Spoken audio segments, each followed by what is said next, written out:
Hello दोस्तों, स्वागत है आप सभी को अपने YouTube channel GK Sachin GS study में। दोस्तों आज हम देखेंगे जीके जीएस का कुछ महत्वपूर्ण प्रश्न जो कि आपके आने वाले सभी एग्जाम के लिए काफ़ी महत्वपूर्ण होंगे। तो दोस्तों इस वीडियो को शुरू से अंत तक जरूर देखिएगा। तो चलिए दोस्तों शुरू करते हैं। आज का पहला प्रश्न है प्रश्न संख्या 1। गाजियाबाद किस नदी के किनारे स्थित है? तो इसका राइट आंसर हो जाएगा दोस्तों ऑप्शन ए, हिंडन नदी के किनारे स्थित है। ऑप्शन ए, हिंडन नदी के किनारे स्थित है। चलिए अगले प्रश्न की ओर चलते हैं दोस्तों, प्रश्न संख्या 2 की ओर।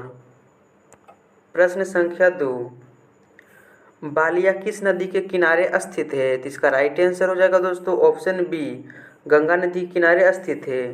चलिए अगले प्रश्न की ओर चलते हैं दोस्तों, प्रश्न संख्या 3 की ओर। प्रश्न संख्या 3, राजमुंदरी किस नदी के किनारे स्थित है? तो इसका राइट आंसर हो जाएगा दोस्तों ऑप्शन बी, गोदावरी नदी के किनारे स्थित है। चलिए अगले प्रश्न की ओर चलते हैं दोस्तों, प्रश्न संख्या 4 की ओर। प्रश्न संख्या 4, श्रीरंगपट्टनम किस नदी के किनारे स्थित है? तो इसका राइट आंसर हो जाएगा दोस्तों ऑप्शन डी, कावेरी नदी के किनारे स्थित है। ऑप्शन डी, कावेरी नदी के किनारे स्थित है। चलिए अगले प्रश्न की ओर चलते हैं दोस्तों, प्रश्न संख्या 5 की ओर। प्रश्न संख्या 5, जगदलपुर किस नदी के किनारे स्थित है? तो इसका राइट आंसर हो जाएगा दोस्तों ऑप्शन सी, इंद्रावती नदी के किनारे स्थित है। दोस्तों ऑप्शन सी, इंद्रावती के किनारे स्थित है। चलिए अगले प्रश्न की ओर चलते हैं दोस्तों, प्रश्न संख्या 6 की ओर। प्रश्न संख्या 6, राउरकेला किस नदी के किनारे स्थित है? तो इसका राइट आंसर हो जाएगा दोस्तों ऑप्शन ए, ब्राह्मणी नदी के किनारे स्थित है। चलिए अगले प्रश्न की ओर चलते हैं दोस्तों, प्रश्न संख्या 7 की ओर। प्रश्न संख्या 7, मुंगेर किस नदी के किनारे स्थित है? तो इसका राइट आंसर हो जाएगा दोस्तों ऑप्शन बी, गंगा नदी के किनारे स्थित है। चलिए अगले प्रश्न की ओर चलते हैं दोस्तों, प्रश्न संख्या 8 की ओर। प्रश्न संख्या 8, अयोध्या किस नदी के किनारे स्थित है? तो इसका राइट आंसर हो जाएगा दोस्तों ऑप्शन सी, सरयू नदी के किनारे स्थित है। ऑप्शन सी, सरयू नदी के किनारे स्थित है। चलिए अगले प्रश्न की ओर चलते हैं दोस्तों, प्रश्न संख्या 9 की ओर। प्रश्न संख्या 9, बिजनौर किस नदी के किनारे स्थित है? तो इसका राइट आंसर हो जाएगा दोस्तों ऑप्शन सी, गंगा नदी के किनारे स्थित है। चलिए अगले प्रश्न की ओर चलते हैं दोस्तों, प्रश्न संख्या 10 की ओर। प्रश्न संख्या 10, गुवाहाटी किस नदी के किनारे स्थित है? तो इसका राइट आंसर हो जाएगा दोस्तों ऑप्शन डी, ब्रह्मपुत्र नदी के किनारे स्थित है। ऑप्शन डी, ब्रह्मपुत्र नदी के किनारे स्थित है। चलिए अगले प्रश्न की ओर चलते हैं दोस्तों, प्रश्न संख्या 11 की ओर। प्रश्न संख्या 11, पहली बार भारत रत्न पुरस्कार कब दिया गया? तो इसका राइट आंसर हो जाएगा दोस्तों ऑप्शन बी, 2 जनवरी 1954 ईस्वी में। ऑप्शन बी, 2 जनवरी 1954 ईस्वी में। चलिए अगले प्रश्न की ओर चलते हैं दोस्तों, प्रश्न संख्या 12 की ओर। प्रश्न संख्या 12, भारत रत्न पुरस्कार की स्थापना 2 जनवरी 1954 को किसने की थी? तो इसका राइट आंसर हो जाएगा दोस्तों ऑप्शन डी, राजेंद्र प्रसाद ने किए थे। दोस्तों ऑप्शन डी, राजेंद्र प्रसाद ने किए थे। चलिए अगले प्रश्न की ओर चलते हैं दोस्तों, प्रश्न संख्या 13 की ओर।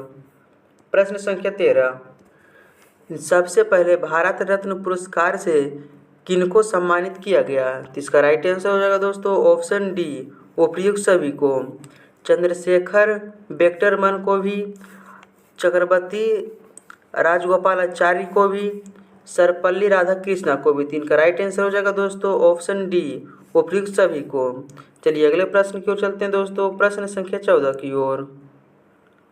प्रश्न संख्या 14, भारत रत्न प्राप्त करने वाले प्रथम व्यक्ति कौन थे? तो इसका राइट आंसर हो जाएगा दोस्तों option C, Sarvepalli Radhakrishna. Option C, Sarvepalli Radhakrishna. चलिए अगले प्रश्न की ओर चलते हैं दोस्तों, प्रश्न संख्या 15 की ओर। प्रश्न संख्या 15, भारत रत्न सबसे पहले किसके द्वारा प्रदान किया गया था? तो इसका राइट आंसर हो जाएगा दोस्तों ऑप्शन बी, राजेंद्र प्रसाद के द्वारा। ऑप्शन बी, राजेंद्र प्रसाद के द्वारा ये प्रथम राष्ट्रपति भी रहे थे। चलिए अगले प्रश्न की ओर चलते हैं दोस्तों, प्रश्न संख्या 16 की ओर। प्रश्न संख्या 16, पद्म पुरस्कार विजेताओं की घोषणा किस दिन की जाती है? तो इसका राइट आंसर हो जाएगा दोस्तों ऑप्शन बी, गणतंत्र दिवस के दिन। ऑप्शन बी गणतंत्र दिवस दिन। चलिए अगले प्रश्न की ओर चलते हैं दोस्तों, प्रश्न संख्या 17 की ओर। प्रश्न संख्या 17, पद्म पुरस्कार किसके द्वारा प्रदान की जाती है? तो इसका राइट आंसर हो जाएगा दोस्तों ऑप्शन डी राष्ट्रपति के द्वारा। ऑप्शन डी राष्ट्रपति के द्वारा। चलिए अगले प्रश्न की ओर चलते हैं दोस्तों, प्रश्न संख्या 18 की ओर। प्रश्न संख्या 18, वर्ष 2023 में कुल कितने लोगों को पद्म पुरस्कार दिए गए हैं? तो इसका राइट आंसर हो जाएगा दोस्तों ऑप्शन सी 106 गो।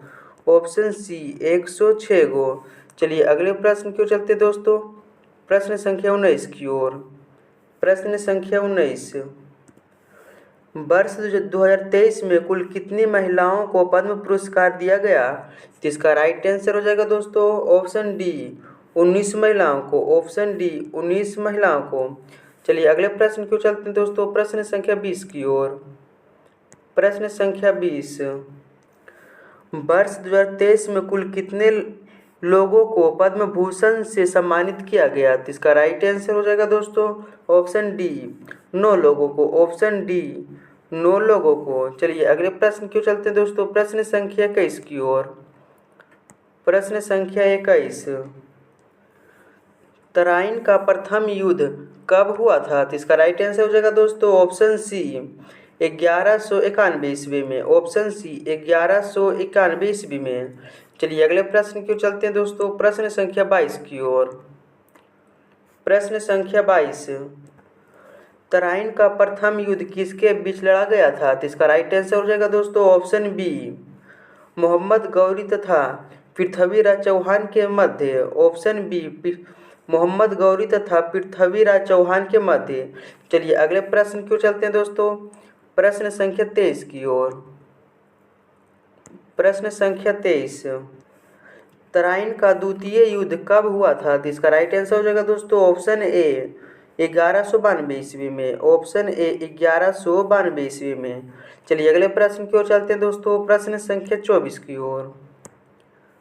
प्रश्न संख्या 24, तराइन का द्वितीय युद्ध किसके बीच लड़ा गया था? तो इसका राइट आंसर हो जाएगा दोस्तों ऑप्शन ए मोहम्मद गौरी तथा पृथ्वीराज चौहान के मध्य। ऑप्शन ए मोहम्मद गौरी तथा पृथ्वीराज चौहान के मध्य। चलिए अगले प्रश्न की ओर चलते हैं दोस्तों, प्रश्न संख्या 25 की ओर। प्रश्न संख्या 25, मुगल साम्राज्य का स्थापना कब हुआ था? तो इसका राइट आंसर हो जाएगा दोस्तों ऑप्शन डी 1526 ईस्वी में। चलिए अगले प्रश्न की ओर चलते हैं दोस्तों, प्रश्न संख्या 26 की ओर। प्रश्न संख्या 26, पानीपत का प्रथम युद्ध कब हुआ था? तो इसका राइट आंसर हो जाएगा दोस्तों ऑप्शन बी 21 अप्रैल 1526 ईस्वी को। ऑप्शन बी 21 अप्रैल 1526 ईस्वी को। चलिए अगले प्रश्न की ओर चलते हैं दोस्तों, प्रश्न संख्या 27 की ओर। प्रश्न संख्या 27, पानीपत का प्रथम युद्ध किसके मध्य लड़ा गया था? तो इसका राइट आंसर हो जाएगा दोस्तों ऑप्शन डी बाबर और इब्राहिम लोदी के मध्य। ऑप्शन डी बाबर और इब्राहिम लोदी के मध्य। चलिए अगले प्रश्न की ओर चलते हैं दोस्तों, प्रश्न संख्या 28 की ओर। प्रश्न संख्या 28, खानवा का युद्ध कब हुआ था? तो इसका राइट आंसर हो जाएगा दोस्तों ऑप्शन डी 1527 ईस्वी को। दोस्तों प्रश्न संख्या 29 की ओर। प्रश्न संख्या 29, खानवा का युद्ध किसके बीच लड़ा गया था? तो इसका राइट आंसर हो जाएगा दोस्तों ऑप्शन ए बाबर और राणा संगा के बीच। ऑप्शन ए बाबर और राणा संगा के मध्य। चलिए अगले प्रश्न की ओर चलते हैं दोस्तों, प्रश्न संख्या 30 की ओर। प्रश्न संख्या 30,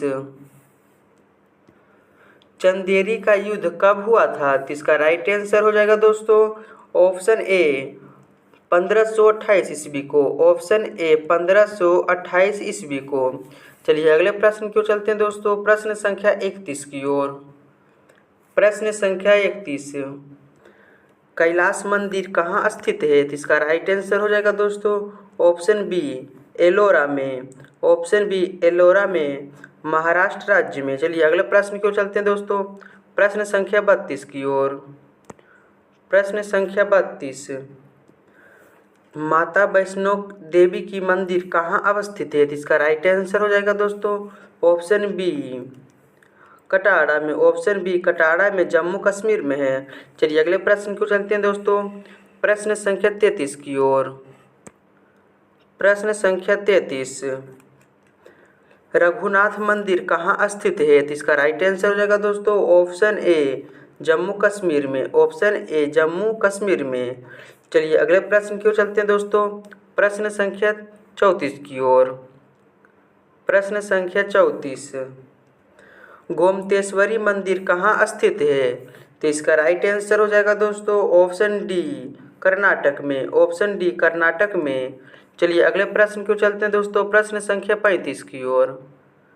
प्रश्न संख्या 35, स्वर्ण मंदिर या हरि मंदिर साहब कहाँ स्थित है? इसका राइट आंसर हो जाएगा दोस्तों ऑप्शन ए अमृतसर पंजाब में। ऑप्शन ए अमृतसर पंजाब में।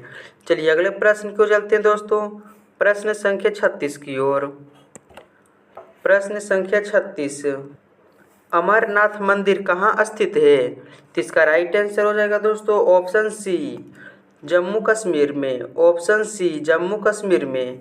चलिए अगले प्रश्न की ओर चलते हैं दोस्तों, प्रश्न संख्या 37 की ओर। प्रश्न संख्या 37, काशी विश्वनाथ मंदिर कहाँ स्थित है? इसका राइट आंसर हो जाएगा दोस्तों ऑप्शन ए वाराणसी उत्तर प्रदेश में। ऑप्शन ए वाराणसी उत्तर प्रदेश में। चलिए अगले प्रश्न की ओर चलते हैं दोस्तों, प्रश्न संख्या 38 की ओर। प्रश्न संख्या 38, रथ मंदिर कहाँ स्थित है? इसका राइट आंसर हो जाएगा दोस्तों ऑप्शन डी महाबलीपुरम तमिलनाडु में। ऑप्शन डी महाबलीपुरम तमिलनाडु में। चलिए अगले प्रश्न की ओर चलते हैं दोस्तों, प्रश्न संख्या 39 की ओर। प्रश्न संख्या 39, प्रेम मंदिर कहाँ स्थित है? इसका राइट आंसर हो जाएगा दोस्तों ऑप्शन ए वृंदावन उत्तर प्रदेश में। ऑप्शन ए वृंदावन उत्तर प्रदेश में। चलिए अगले प्रश्न की ओर चलते हैं दोस्तों, प्रश्न संख्या 40 की ओर। प्रश्न संख्या 40, रामनाथ स्वामी मंदिर कहाँ स्थित है? इसका राइट आंसर हो जाएगा दोस्तों ऑप्शन डी रामेश्वरम तमिलनाडु में। ऑप्शन डी रामेश्वरम तमिलनाडु में। चलिए अगले प्रश्न की ओर चलते हैं दोस्तों, प्रश्न संख्या 41 की ओर। प्रश्न संख्या 41, लावनी किस राज्य का प्रसिद्ध लोक नृत्य है? इसका राइट आंसर हो जाएगा दोस्तों option C Maharashtra. Option C Maharashtra. चलिए अगले प्रश्न की ओर चलते हैं दोस्तों, प्रश्न संख्या 42 की ओर। प्रश्न संख्या 42, झौरा किस राज्य का प्रसिद्ध लोक नृत्य है? इसका राइट आंसर हो जाएगा दोस्तों ऑप्शन ए उत्तर प्रदेश का। ऑप्शन ए उत्तर प्रदेश का। चलिए अगले प्रश्न की ओर चलते हैं दोस्तों, प्रश्न संख्या 43 की ओर। प्रश्न संख्या 43, राउफ कहाँ का प्रसिद्ध लोक नृत्य है? इसका राइट आंसर हो जाएगा दोस्तों ऑप्शन डी जम्मू कश्मीर का। ऑप्शन डी जम्मू कश्मीर का। चलिए अगले प्रश्न की ओर चलते हैं दोस्तों, प्रश्न संख्या 44 की ओर। प्रश्न संख्या 44, हिक्कत कहाँ का प्रसिद्ध लोक नृत्य है? इसका राइट आंसर हो जाएगा दोस्तों ऑप्शन बी जम्मू कश्मीर में। ऑप्शन बी जम्मू कश्मीर में। चलिए अगले प्रश्न की ओर चलते हैं दोस्तों, प्रश्न संख्या 46 की ओर। प्रश्न संख्या 46, धूमर किस राज्य का प्रसिद्ध लोक नृत्य है? इसका राइट आंसर हो जाएगा दोस्तों ऑप्शन सी राजस्थान का। ऑप्शन सी राजस्थान का। चलिए अगले प्रश्न की ओर चलते हैं दोस्तों, प्रश्न संख्या 47 की ओर।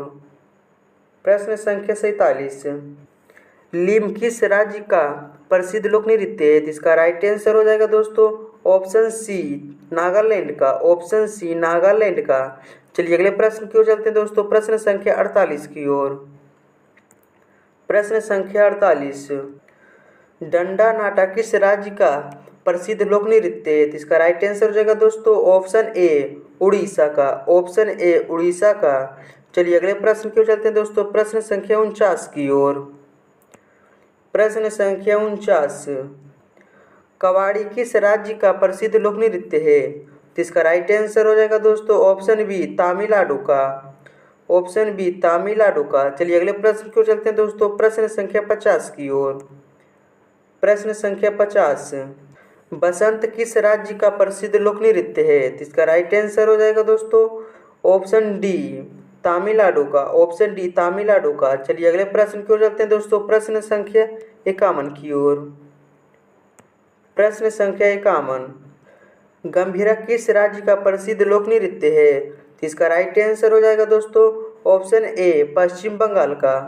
ऑप्शन ए पश्चिम बंगाल का। चलिए अगले प्रश्न की ओर चलते हैं दोस्तों, प्रश्न संख्या 52 की ओर। प्रश्न संख्या 52, जनगणना 2011 के अनुसार देश में सर्वाधिक जनसंख्या वाला राज्य कौन सा है जहां लगभग 21 करोड़ लोग रहते हैं? तो इसका राइट आंसर हो जाएगा दोस्तों option A Uttar Pradesh. Option A Uttar Pradesh. चलिए अगले प्रश्न की ओर चलते हैं दोस्तों, प्रश्न संख्या 53 की ओर। प्रश्न, जनगणना आकलन रिपोर्ट प्रदर्शित करती है कि भारत विश्व का सबसे युवा देश है। वर्ष 2020 में भारतीयों की औसत उम्र होगी। तो इसका राइट आंसर हो जाएगा दोस्तों ऑप्शन सी 29 वर्ष। ऑप्शन सी 29 वर्ष। चलिए अगले प्रश्न की ओर चलते हैं दोस्तों, प्रश्न संख्या 54 की ओर। प्रश्न संख्या 54, 2011 में देश के निम्नलिखित राज्यों में से किसमें साक्षरता दर सबसे कम थी? तो इसका राइट आंसर हो जाएगा दोस्तों ऑप्शन बी बिहार का। ऑप्शन बी बिहार का। चलिए अगले प्रश्न की ओर चलते हैं दोस्तों, प्रश्न संख्या 55 की ओर। प्रश्न संख्या 55, 2011 की जनगणना के अनुसार निम्नलिखित राज्यों में से किस राज्य में स्त्री और पुरुष साक्षरता में सबसे अधिक अंतराल है? तो इसका राइट आंसर हो जाएगा दोस्तों ऑप्शन ए राजस्थान का। ऑप्शन ए राजस्थान का। चलिए अगले प्रश्न की ओर चलते हैं दोस्तों, प्रश्न संख्या 56 की ओर। प्रश्न संख्या 56, 2011 की जनगणना के अनुसार भारत की कुल जनसंख्या में नगरीय जनसंख्या का कितना प्रतिशत है? तो इसका राइट आंसर हो जाएगा दोस्तों ऑप्शन डी 31.2%। Option D 31.2%। चलिए अगले प्रश्न की ओर चलते हैं दोस्तों, प्रश्न संख्या 57 की ओर। प्रश्न संख्या 57, भारत में पहली बार जनगणना किसके कार्यकाल में संपन्न हुई थी? तो इसका राइट आंसर हो जाएगा दोस्तों option C Lord Mayo. Option C Lord Mayo ने। चलिए अगले प्रश्न की ओर चलते हैं दोस्तों, प्रश्न संख्या 58 की ओर। प्रश्न संख्या 58, आज़ादी के बाद भारत की पहली जनगणना कब हुई थी? तो इसका राइट आंसर हो जाएगा दोस्तों ऑप्शन बी 1951 ईस्वी में। ऑप्शन बी 1951 ईस्वी में। चलिए अगले प्रश्न की ओर चलते हैं दोस्तों, प्रश्न संख्या 59 की ओर।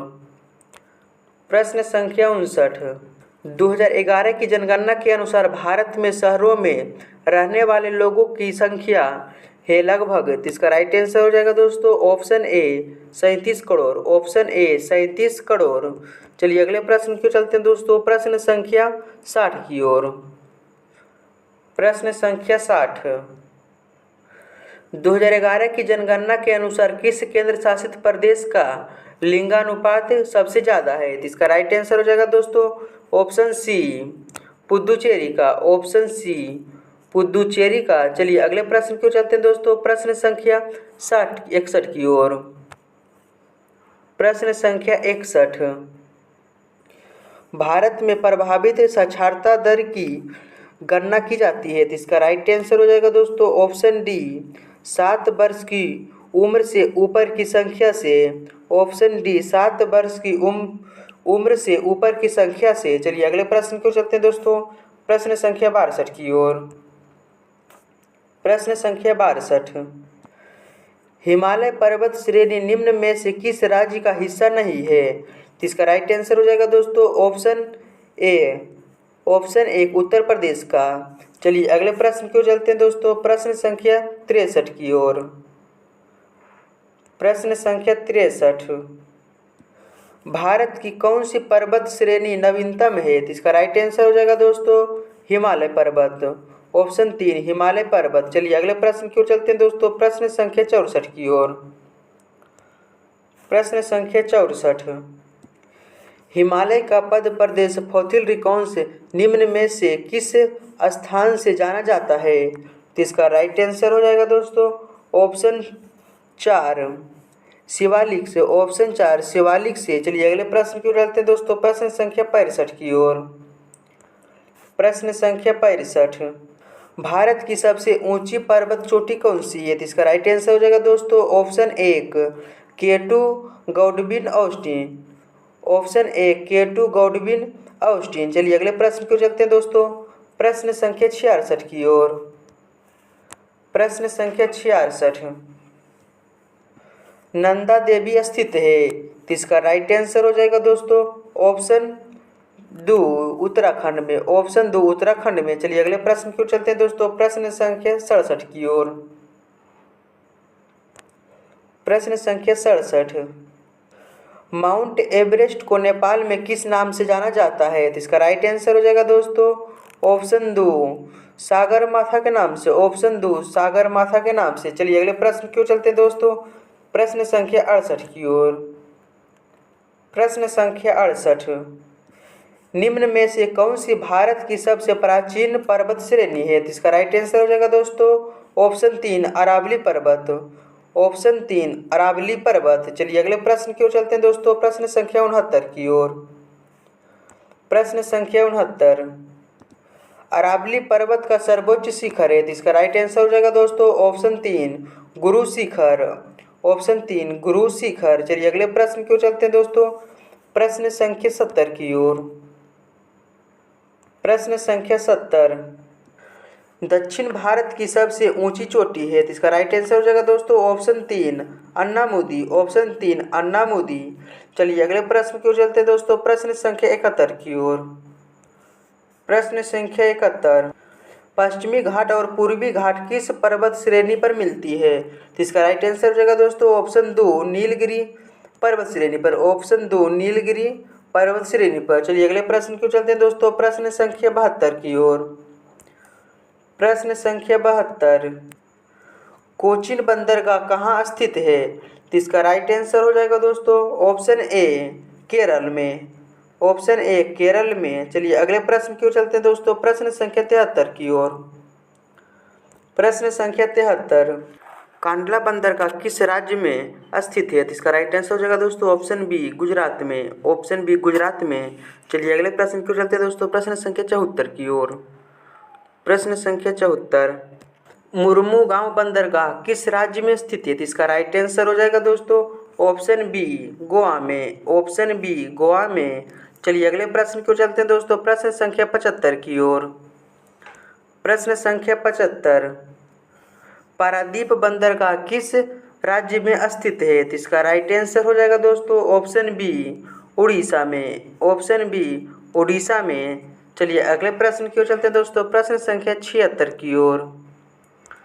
प्रश्न संख्या 76, न्यू मंगलौर बंदरगाह किस राज्य में स्थित है? तो इसका राइट आंसर हो जाएगा दोस्तों ऑप्शन ए कर्नाटक में।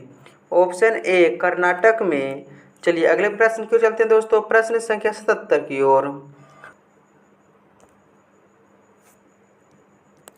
देश का सबसे गहरा बंदरगाह कौन सा है? तो इसका राइट आंसर हो जाएगा दोस्तों ऑप्शन डी विशाखापट्टनम बंदरगाह। ऑप्शन डी विशाखापट्टनम बंदरगाह। चलिए अगले प्रश्न की ओर चलते हैं दोस्तों, प्रश्न संख्या 78 की ओर। प्रश्न संख्या 78, देश का सबसे पुराना कृत्रिम बंदरगाह कौन सा है? तो इसका राइट आंसर हो जाएगा दोस्तों ऑप्शन डी चेन्नई बंदरगाह। ऑप्शन डी चेन्नई बंदरगाह। चलिए अगले प्रश्न की ओर चलते हैं दोस्तों, नहावा शेवा बंदरगाह किस राज्य में स्थित है? तो इसका राइट आंसर हो जाएगा दोस्तों ऑप्शन ए महाराष्ट्र में।